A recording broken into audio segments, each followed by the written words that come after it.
Labdien, dāmas un kungi! Esam Brīvības studijā ļoti zīmīgā datumā, 12. decembrī. Vismaz tagad, kad filmējam. Un šis bija datums, kad pirms 3 gadiem arī ar Aivi iepazināmies tuvāk, un ne tikai arī ar visiem gandrīz te klātesošajiem Brīvības studijas, brīvības mudinātāji un visi mūsu cīņu biedru kolēģiem. Jo 12. decembrī notika pirmais lielais protests pret Covid afēru. Un prieks tevi redzēt, Aivi, pēc 3 gadiem šeit atkal.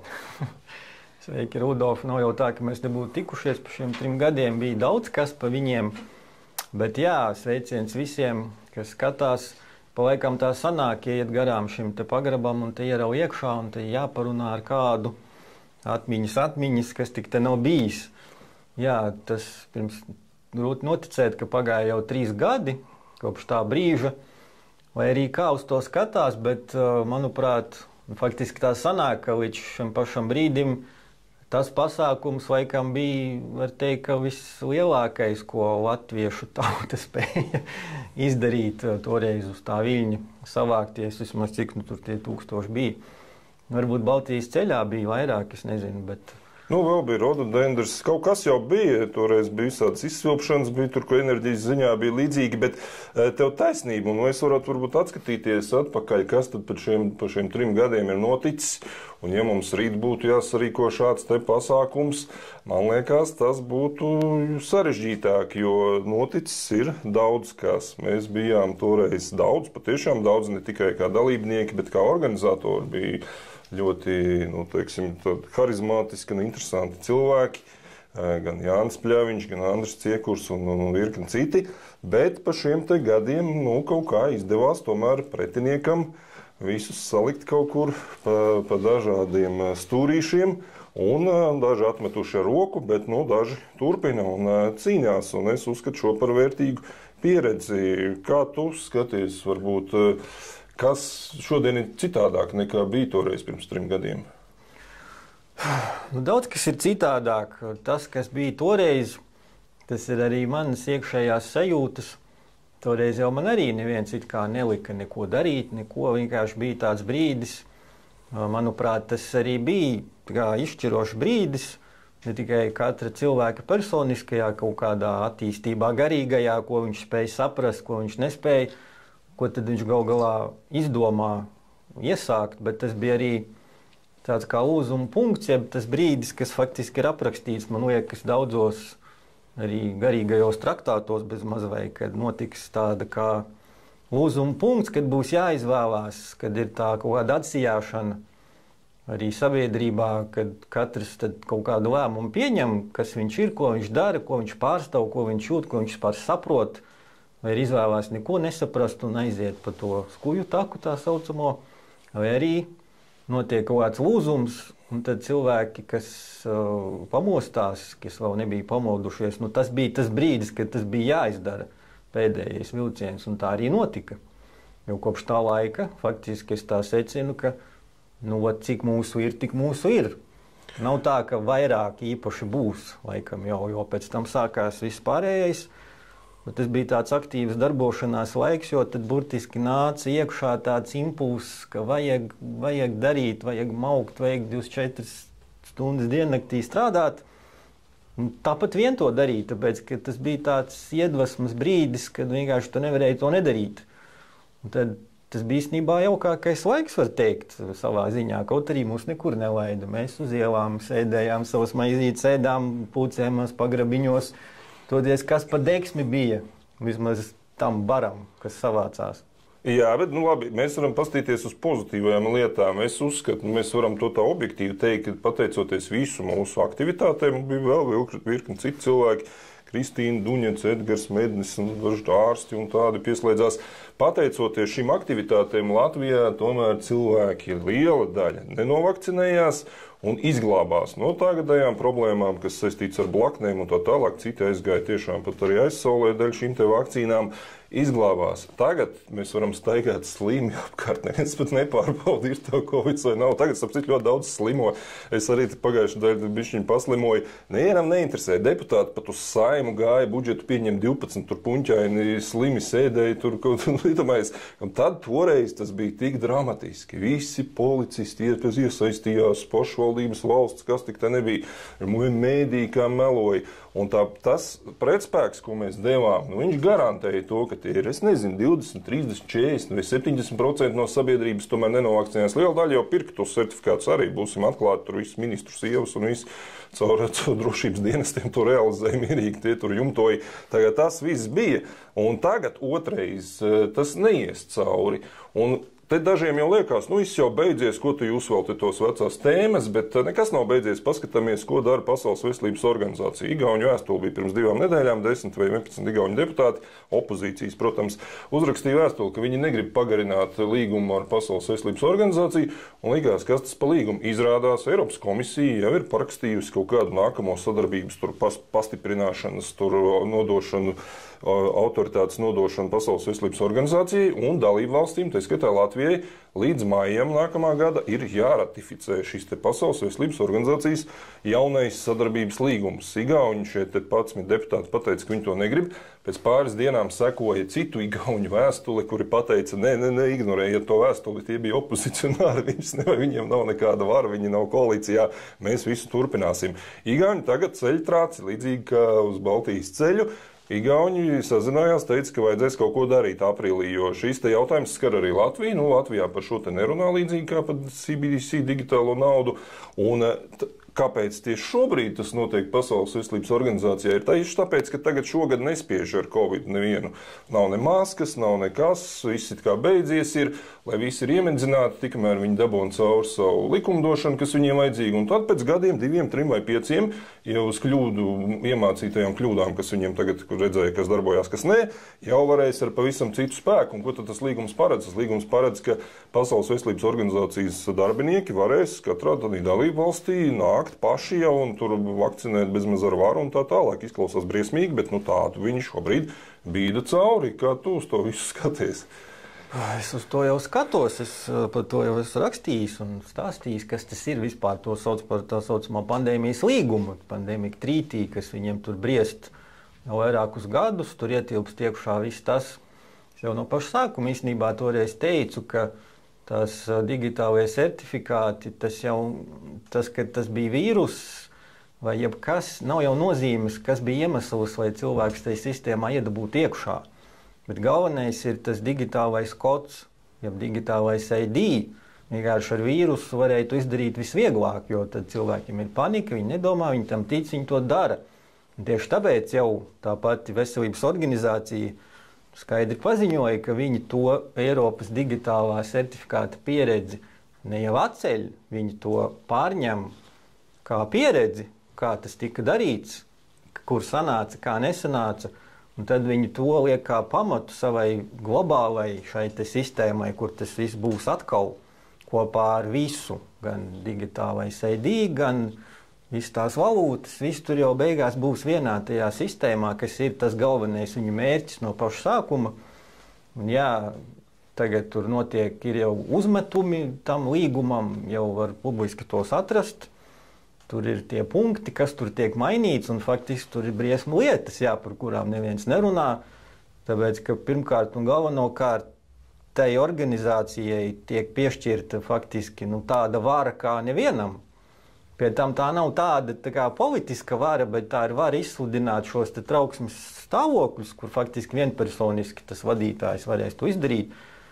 Pie tam tur nav pat jābūt nekādām reālām lietām. Ir vienkārši pietiek ar to, ka ir trauksme, ka varētu būt, un tur vairs nav iekšā tikai vīrusi kaut kādi viens vai kāds, kā tagad bija. Tur jau ir vesela kaudze ar lietām, ieskaitot klimata pārmaiņas, ieskaitot tur vēl kaut kādus mistiskus vīrusus, kas varētu būt tur no dzīvniekiem. Viņi jau tagad tur taisa kaut kādu vakcīnu laboratorijās pret slimību, kas vēl nav, bet būs kaut kad tur ratā nākotnē.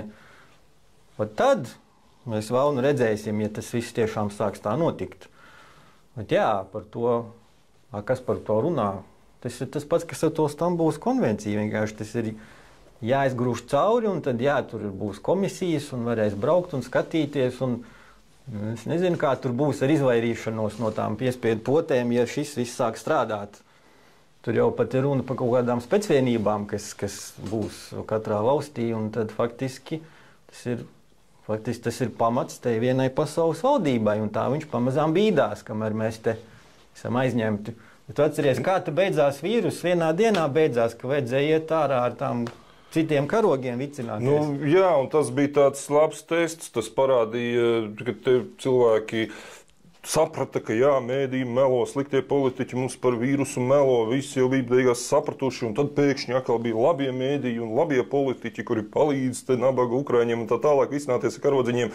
Tas viss kari, visi saistīti vēsturē vienmēr ir bijušas, iepriekš izplānoti, iepriekš sadalīts, kas, kur ir liels bizness, tad bija farmācijas industrijai, te ieroču, raķešu industrijai, visiem pārējiem. Tā kā tas bija tests, un tur, diemžēl, daļa cilvēku šo testu izkrita, tā teikt, un noticēja atkal mēdījiem un pavilkās uz šo te. Un tagad atkal nē. Tagad jau ir apnicis karš, 2 gadi, tūlīt būs, mēs redzam, jau virsrakstos jau viņš pazudis ir.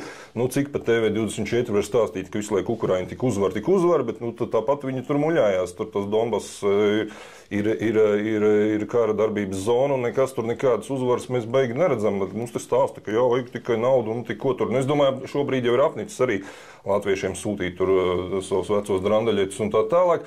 Bet te mēs plūstoši varbūt varam pāriet, tu jau ieskicēji negatīvās lietas. Nu, tad nevar īsti gulēt uz lauriem, ka mēs tur toreiz izcīnījām un tur palīdzējām pret vakcīnām cīnīties. Īsti gulēt uz lauriem nevar. Ir jāstrādā. Un te viens ir runāt, izskaitā veidot raidījumus un tā tālāk, bet paralēli ir jābūvē arī, nu, ja viņi stiprinās, mums arī ir jāstiprinās, jābūvē infrastruktūru. Tātad cilvēki ir vajadzīgs tā kā jauns iesaukums. Toreiz šie te visi cilvēki tiešām bija daudz un tāda ar līderu dotībām sanāca kopā. Tagad ir atkal jāsanāk kopā. Nedrīkst tieši šajā brīdī, kad tagad ir tā kā liekas, ka iesnaudušies, ka nekas nenotiek, viss taču kārtībā, nu nosacīt relatīvi kārtībā nekas nav. Mēs redzam ekonomikā, mēs te aizņemamies jau 3 miljardus atkal šogad budžetu, tikko ko izbīdīja cauri uz ādāts parādu mēs esam uzsēdināti. Problēmas ir 101, bet tas, par ko mēs te runājam, ir tāds tā kā no augstākais globālais līmenis, vismaz tik, cik mēs tiekam klāt un kaut ko esam izanalizējuši. Var jau būt, ka ir vēl līmeņi virs un tur plāns pavisam cits ir, bet nu vismaz mēs to redzam, jūtam un ne tikai neesam te kaut kādi trakie Latvijā. Arī Baltijas valstīs, arī visā pasaulē cilvēki šim te pievērš pastiprinātu uzmanību tagad, bet nu ir vajadzīgi cilvēki, kas grib darīt kaut ko, ne tikai runāt, bet tiešām darboties. Es, piemēram, pa šiem 3 gadiem iesaistījos visur, kur vien varēju, gūvu pieredzi, mācības, pozitīvas, negatīvas. Tagad esam apvienība Jaunatvieši, vēstures entuziastu klubu nodibinājuši, tur 200 cilvēki, jaunatviešos jau pār 1000 cilvēku esam jau labu laiku un darbojamies. Mēs saprotam, ka ar to ir pa maz.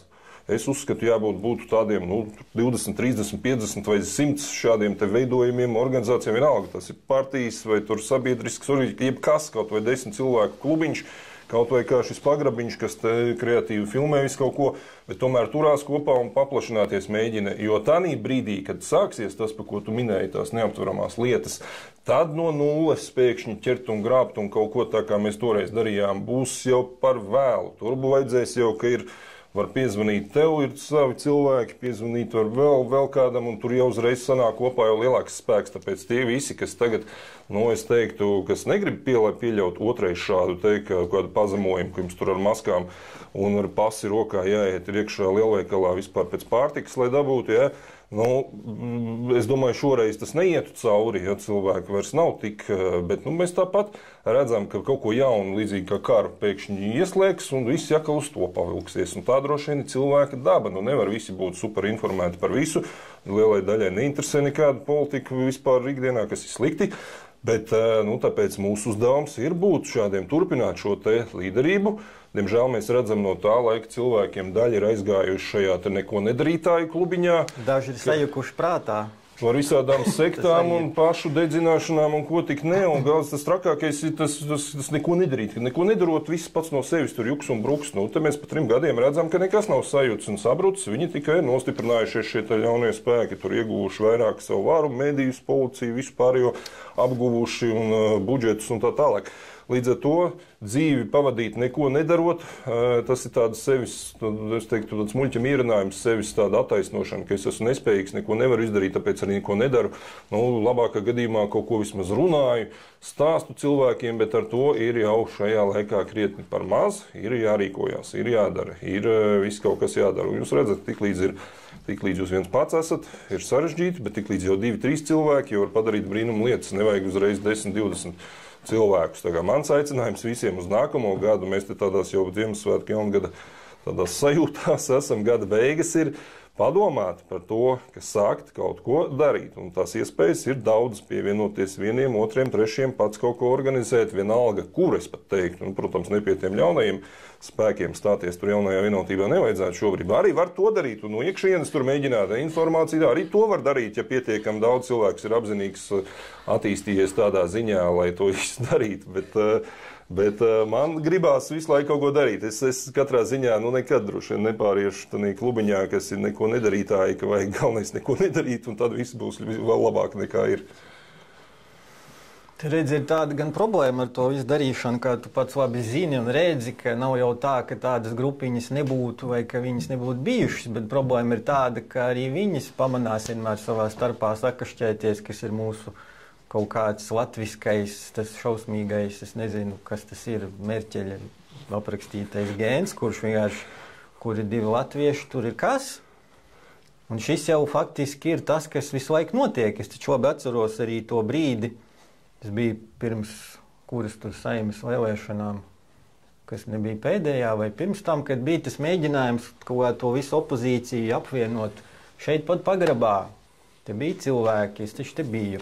Bija sarunas, kā to izdarīt, iet pie tiem, vai izdarīt beidzot tā, ka visi tās saujiņas, tās grupiņas, tās sīkpartijas, kas mums te ir, ka viņas kaut kādā veidā beidzot, kaut kādā veidā beidz rieties un kaut kādā veidā izdara, apvienojās, vai tā opozīcija, kura teorētiski ir, ja kopā visu saliktu, vai tas būtu tā kā viens spēks, nevis izšķeidīt atkal pa malām, kas no tā sanāca, čuši sanāca, nekas nesnāca, tā vietā tika radītas vēl sīkpartijas tieši uz to laiku, beigās viss tika sašķelts krustām šķērsām, vēl vairāk nekā bija, un tad vēl viss šis te notikumi un tā tālāk.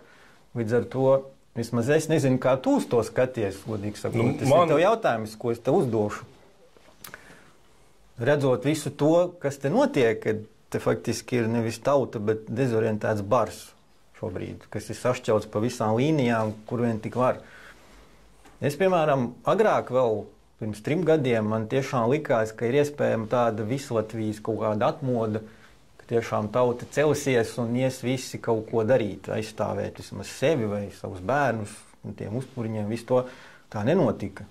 Tikai kaut kāda maza daļa to darīja. Pārējie, kā bija, tā bija. Kas tagad jau nav savādāk, tagad vēl tas karš ir sašķēvis vēl vairāk. Līdz ar to, manuprāt, man pat vieglāk palika, es apzinājos, es nemaz negaidu vairs tādu kaut kādu vispārēju tautas mošanos un atmodu. Tas nenotiks vairs, jo lielākā daļa ir izvēlējušies savu ceļu un nekas viņus nespēs vairs no tās kraujas atraut malā, tas arī nav jādara. Bet kas ir izkristalizējies, tie ir šie, cik tur 10 000 cilvēku, ko mēs redzam, kas ir. Kaut vai tik, cik ir parakstījušies par Saeimas atvaišanu, vai tik, cik tur nav špricēti, kas bija tie zvērināti antivakseri, vai tie, kas pret to Stambulas konvenciju parakstījās. Apmēram tas cipars jau ir redzams, ir kaut kādi 3, 5, 40 tūkstoši tādu, kam vispār interesē procesi. Tas ir tā kopiena, kas faktiski ir, nezinu, valstī, kuriem nāksies aizstāvēt sevi un savus tuvos pret to ārprātu, kas notiek apkārt. Tas ir tas materiāls, ar ko var strādāt. Ja tu tomēr domā, ka vēl būs lielā mošanās, Lāčplēsis atnāks, visus piecels. Vai būs mošanās, es nezinu. Mana pieredze par to, ko tu paraksturoji, es arī piedalījos tajos mēģinājumos, ka tur apvienoties. Mans secinājums no tā visa bija, ka ar to ir krietni pa maz, mēs esam pa vāju, un tur uz to brīdi, kas bija. Un arī tagad ir krietni pa maz un krietni pa vāju. Pat, ja tur visi sadosies rokās un tik mēs esam tagad viens, tas ir maziņš pārāk, tie ir 5–10%, būsim objektīvi, tāpēc trūkst vēl citi līderi. Mēs redzam tos cilvēkus, kas nāk un iestājās un grib kaut ko. Ļoti liela daļa ir pensionāri, visu cieņu, ļoti labi, viņi visu redz un saprot, bet tur ir vajadzīgi arī vēl cita asuma cilvēki, lieli uzņēmēji un tā tālāk. Ja mēs paskatāmies pretiniekiem, kas ir, ja mēs tīri politiski runājam, tur kaut vai apvienotais saraksts uzradās ne no kurienes, lielais uzņēmējs Uldis Pīlēns. Tas ir pavisam cita jauda. Tur viņam ir darbinieki, viņam tur ir budžeti, viņam tur ir viss kaut kas, viņš saliek kopā, hops un dabam 15–16%. Tur ir vajadzīgi cita veida līderi, kuri šobrīd ir maz. Ir tādi kā mēs, es nezinu, mēs varam sevi pa sazvērniekiem raksturot, vai ka mēs daudz analizējam, sekojam, visu kaut kas pasaulē notiek, bet tur ir vajadzīgi arī tādi menedžera tipa un vadītāja tipa, un kas jau ir dzīvē visu kaut ko uzbūvējuši lielu, un tiem ir jānāk un jāmostās, tad brīdī viņi saprot. Teiksim, es nesen, kad tas bija pirms pāris dienām, vai redzēju Edgars Zveja, arī viens no mūsu laika biedriem, intervēja Jāni Dzeni, lielo lauksaimnieku, un Jānis Dzens ļoti labi noraksturoja, kas notiks, ka noņems zemi, noņems īpašumus, viss nekas nevienam nepiederēs, uz to jau virzās, visu likumdošanu mēs redzam, pakārtot tam ir, bet tanī brīdī, ka Jānis Dzenis atkal nāks un atgriezīsies, viņš tur citu arī visu cieņu palīdzēja mums nodibināties un ir mūsu biedrs, bet kad viņam uzradīsies, tāda otrā elpa un nākt un saprast, ka tikai tad, ja pats nāks un darīs un iestāsies un kā tu teici, 24 stundas gatavs dienā strādāt, tur ir vajadzīgs īpašs tāds brīdis. Un tad, kad tādi vīri un vēl lielāki un vēl jaudīgāki, un es savu lomu saredzu mēģināt viņus iedvesmot, jo es ļoti labi saprotu, es to nepavilkšu, to nepavilks ne Jūlijs Stepaņenko, pat Ainārs var pavilkt tik, cik var pavilkt, kas mums vēl ir tur, ja? Nevar, pamaz ir vajadzīgi citi, jauni, jaudīgi, spēcīgi, kas nāks, un tur tā mošanās, tāpēc manā skatījumā nav vajadzīga masveidīga, ka tur atkal visa tauta mostās vienlaicīgi. Tur pietiek, ka pamostās kaut kādi lielie veči vai dāmas ietekmīgas, jaudīgas. Jā, bet mēs tomēr ticam, ka tā balsošana kaut ko tomēr ietekmē, un it kā mēs dzīvojam tādā demokrātiskā valstī, pieņemsim, kad ir jāiet un jābalso par kaut ko, bet ja tā masa ir vienaldzīgi, viņiem nekas neinteresē, viņi neiet vai boikotē, tāpēc par to atsevišķi vispār ir tēma, kas tas ir pa boikotu un ko viņš palīdz. Jā, un tā tālāk. Kas tad būs tie? Ir jau arī masa jāizglīto, vai viņi vispār gribētu saprast kaut ko darīt, balsot kaut vai par tiem večiem, kurš ir pamodies un stāsta aizgūtnēm, ka resets nāk, abi nāk. Tālāk. Boikots uzreiz jau īsi, boikots ir noziedzīga darbība, un visdrīzāk viņu organizē Latvijā tieši kā reiz pie varas esošie, un pa naudu, pa sudraba grašiem ir vīriņi, kas skraida un musina tautu, un atkal saka, neko galvenais nedariet, viss tur pats ir bruks un juks, tā nav. Par to tikai priecājās vara, ka kāds neiet balsot. Varai nepatīk, ka ņem nost varu. Bet kas balsos, te atgriežamies pie tā, ka ir vajadzīgi līderi, sevišķi reģionāli, katrā vietā savi autoritātes, un ja šāds parādās, viņš pavilkt var tās reģionālā, vienalga, kurā pilsētiņā cilvēkus daudz vieglāk un labāk nekā mēs te no Rīgas, un mūsu tās iespējas, tomēr arī ir diezgan, tad, ja mēs te savos burbuļos tādos esam ierobežotas, tā nav, ka visa Latvija zina un pazīst un redz un dzird, klausās šos mūsu raidījumus. Mēs jau redzam pēc skatījumiem, tie burbulīši ir ierobežoti, tāpēc ir vajadzīgi, ka viņi kā sēnes pa visu Latviju kaut kur sāk jauni līderi parādīties. Un praksa rāda, ka tas nav bezcerīgi, mēs paši to redzam tagad no saviem biedriem, tagad jau mēs esam kristalizējuši kādus 10 līdz 20 cilvēkus, kurus agrāk pirms gada neviens vispār nezināja. Mēs tagad viņus esam jau identificējuši, ka jā, tu varētu, tev sanāk. Ir tādi, kas grib, bet kuriem nesanāk, arī nekas, viņš var iet palīdzēt kādam. Un ir šie cilvēki, viņi ir. Pabraukājot pa Latviju jūt, ka skaitliski jau ir ļoti daudz, un ir tādi, kas saka, Rudolf, lūdzu, kaut ko dariet. Un tas man tad pienākums sajūta ir radīt šo tādu, es teiktu, ticību, cerības staru, ka nav visi padavušies un nepadosies, jo kas tad pretējā gadījumā mēs nonākam kaut kādā Ziemeļkorejas variantā, ka vispār padodamies, pat atlaižam vai jābrauc uz ārzemēm. Tādu scenāriju mēs negribam. Mēs gribam cīnīties pret, jo skaitliski tomēr, lai, piemēram, tu saki, labi, tur 35,000 vai kā, tie, kas ir pretējā pusē un ir pie šprices, ir vēl daudz mazāk. Ja ne, pa vidu, protams, ir visādi ierēģi, tur armija, ja, bet tomēr viņi, kas kontrolē to, ir skaitliski mazāk. Tāpēc tas balans, viņš jebkurā brīdī var, teiksim, nospēlēt kaut kādu lomu un varbūt ārēji visādi faktori.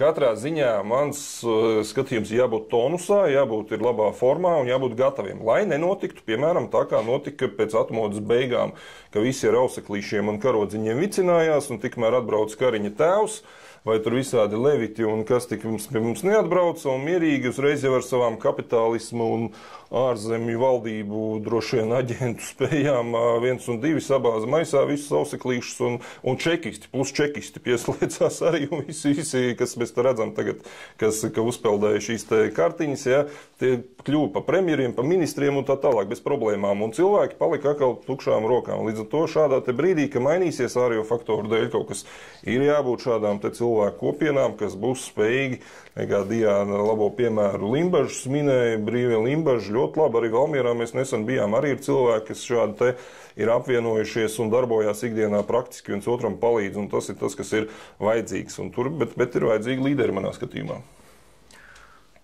Redz, ir tā, ka pārvalde jau nav politika nemaz, ne likuma, pārvalde ir informatīvā plūsma, kas pārvalda informatīvo lauku, tas arī sēj savas idejas cilvēku galvās, un tam viņi arī klausa. Par cik, jā, tie mediji un viss pieder ne mums, bet pieder tiem, vai cik viņi būtu mazi, viņi formē šo lauku 90% cilvēku, tāpēc ir tā, kā ir. Tāpēc jau tas bija tas pats pirmais, ko es sapratu toreiz pirms 3 gadiem, ka latviešu valodā un telpā vispār nav nekādas informācijas iedzīgas, da ne par ko nav. Ir tikai kaut kāda propagandas murgi, režīma, šitas te, ko viņi panorāma, Latvijas rādio lūdzu. Ja tu klausies to, tikai tu vispār, nezinu, no tā nelabi metās. Ir īpaši tagad, ko viņi tur murgo. Tāpēc tas bija tas, ar ko es sāku, ka radīt kaut kādu informatīvo, kaut ko tādu, vismaz tulkot, nezinu, no citām valodām, kur kaut ko raksta vispār pasaulē, kas vispār notiek, nerunājot jau par to vīrusu un par tām lietām. Nav tā nekā vienkārši propagandas smirdoņa, cik viss ir slikti Krievijā, cik viss ir slikti tur, ārprāts. Tu vienkārši slims var palikt 3 dienas to paklausoties. Tas bija tas, kāpēc vispār es kaut ko sāku darīt, tāpēc, ka zināju, ka ja nebūs informācijas kaut kādas alternatīvās, tad nekā nebūs, un tāpēc arī viss notika, tas, kas notika, tāpēc jau šos burbuļus apspiež, cenzē, cenšas viņus izjaukt, jo nedrīkst taču zināt neko vispār, kas notiek. Tāpat laikā, kas mums īsti ir jādara, kā tu zini, mums jau nav, Latvijai jau nav nekādas citas attīstības stratēģijas vai plāni, kā tikai Agenda 2030, tas maģiskais cipars, kas visur ir, skola, medicīna, izglītība, viss zaļā afēra, viss ir tikai tur.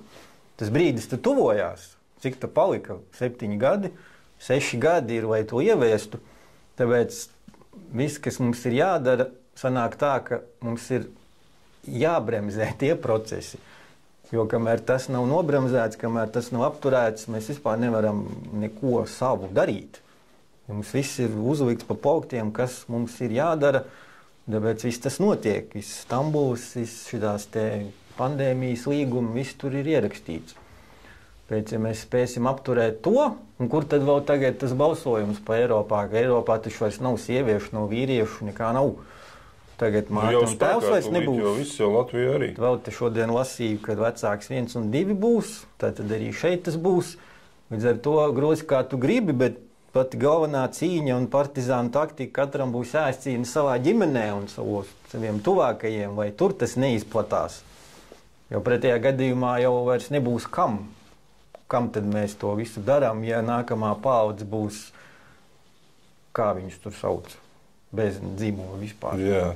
Es tev 2024. gadā novēlu darīt visu, ko tu dari, tikai ar vēl lielāku jaudu un enerģiju, lai tas iziet vēl plašāk, bet arī skatītājiem. Jūs nevarat drusciņi pieradināties, ka klubkrēslos mājās skatīties, atlaisties un kā mēs jūs izklaidējam. Jums jāizdomā, kā palīdzēt Aivim, lai viņa informācija sagatavotā izplatās plašāk, lai viņa aiziet tautās daudz plašāk, kā palīdzēt, nākat ar kreatīvām idejām vai pie Aivi, vai pie manis un vai pie citiem, kas ir šāda veida cilvēki Latvijā un domājat, kā palīdzēt, jo drusciņi tā skatīties, kā jūs mums te atkal izklaidēsiet un vēl tik, tas neko nedos. Tas būs bišķiņ tā kā stagnējoši, tāpēc te būs jāiesaistās visiem, it sevišķi skatītāji. Jums katram jāpadomā, kā jūs varat kaut ko līdzīgu darīt, iedvesmoties, vai arī vismaz tad palīdzēt tiem, kas kaut ko dara un domāt, kā kreatīvi galva mums visiem uz pleciem ir, izdomāt kopā mēs varam daudz labāk. Tāpēc es uzskatu, nākamais gads būs tomēr darītāju, nevis teorētiķu gads, un būs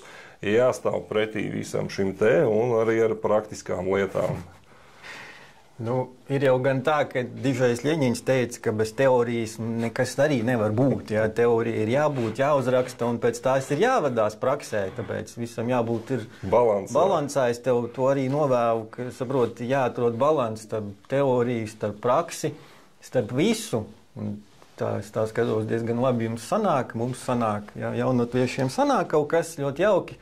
Tā arī turpināsim, bet citiem visiem cilvēkiem ir jāsaprot tas, ka, diemžēl, tā ir sanācis, ka es jau to teicu vairākas reizes, atkārtošu vēlreiz, ka, diemžēl, mēs dzīvojam tādos laikos, kad lietas, ko mēs uzskatījām par dabiskām, pašsaprotamām, par kurām vispār nebūtu jārunā, tā vairs nav.